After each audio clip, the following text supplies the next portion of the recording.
prosecute. So there's really, really no reason to delay this case. The longer it sits out there, the tougher it is going to be to prosecute, regardless of the seriousness of the offense. Interesting.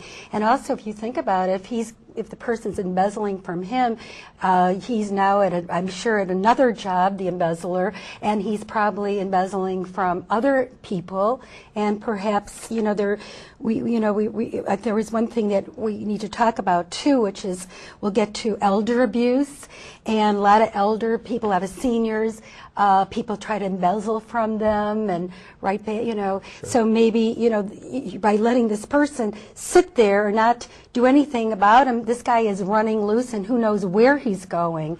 And I think we need to talk about, since we talked about the elder, let's talk about a little bit that you're looking into elder abuse. This is going to be one of your platforms that you have several that we're going to be picking from, and one of the ones that I thought were very important, especially for this community that's getting older, the seniors and elder, people that are in nursing homes now and seniors. Why don't you talk a little bit about elder abuse?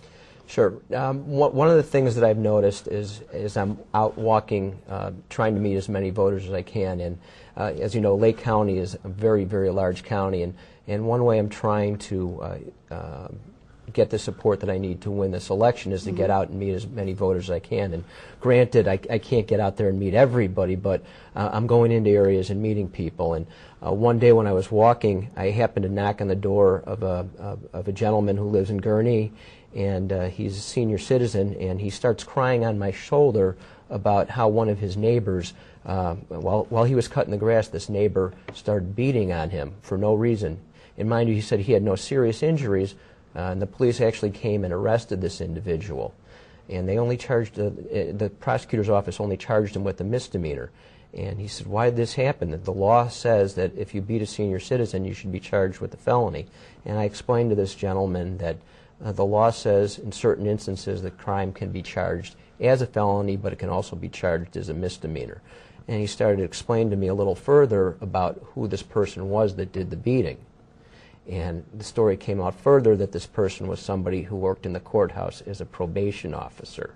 So it really, really got to me that here's a person who works in the courthouse, abused his position of trust and authority, and somebody in the court system sort of worked to protect him and only charged him with a misdemeanor. What that motivation was, I don't know.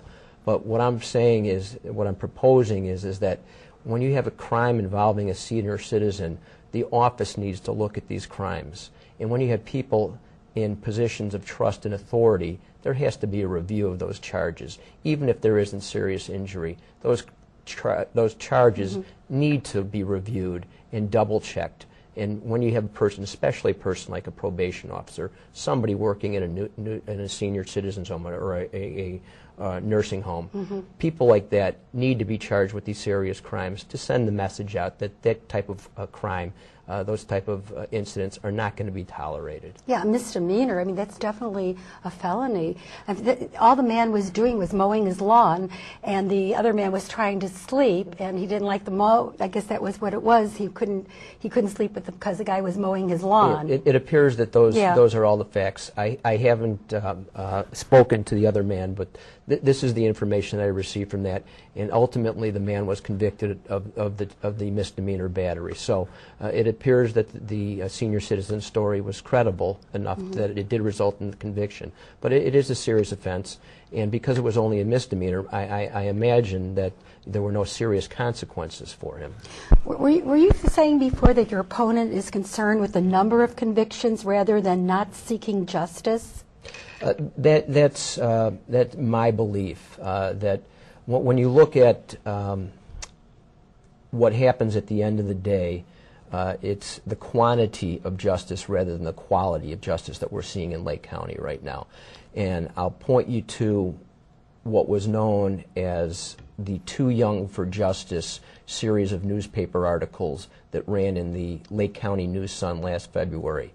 And there was a statistical survey that was run in the newspaper along with those articles that basically show that the average sentence for a sexual offender in Lake County was only 30 months.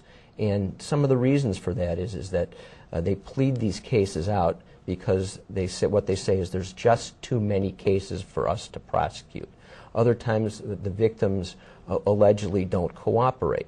So in order to get these cases disposed of, they're just pleading them out for lower charges. And at the end of the day, what happens is there's a bottom line of a statistical survey that shows we're disposing of a lot of cases rather than sending these offenders away for the quality of the justice. When you're saying sexual offenders, you're talking about offenders that prey upon children. Is that what you're talking about? In some cases, yes. A lot of time they're preying upon children, and they're getting a short prison sentence for this, like 30 months, did you say?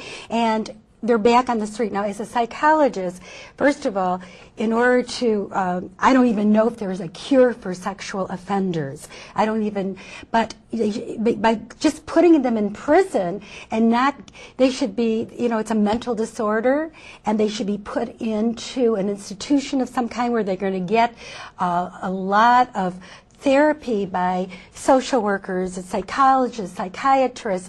I mean, they really need a lot of help, because once they're put back on the street again, they will be back on the street to offend again. Exactly. And I mean, there's so many cases around, and all these predators that a lot of the cases haven't been solved, like John Benet Ramsey, and all these, and the one that's on trial right now, that the little girl that's missing. What is her name? I forgot her name. Carly or it'll come to me, but. But the most important thing is we need to put these people away. To me, a sexual offender should be put away for life. It shouldn't be, unless you're going to, is the state going to be able to afford years of therapy for these people? Well, what we have right now is, you bring up a good point, sexual offenders should be put away for life. My job as the prosecutor would be to seek an appropriate sentence.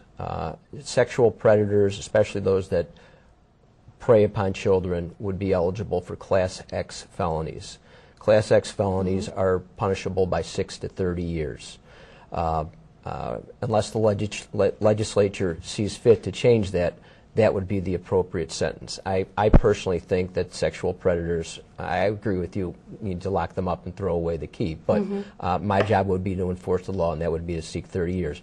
But having said that, 3-time losers under Class X sentencing would be entitled to life sentences under the enhancement laws. And that would be an option at a certain point.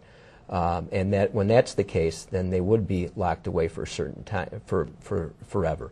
But having said all that as well, there's other avenues available. When people are clearly sexual offenders that are capable of reoffending, there are civil commitment laws that will allow the state to keep these individuals locked away under the civil commitment standards for further treatment. And it's not in every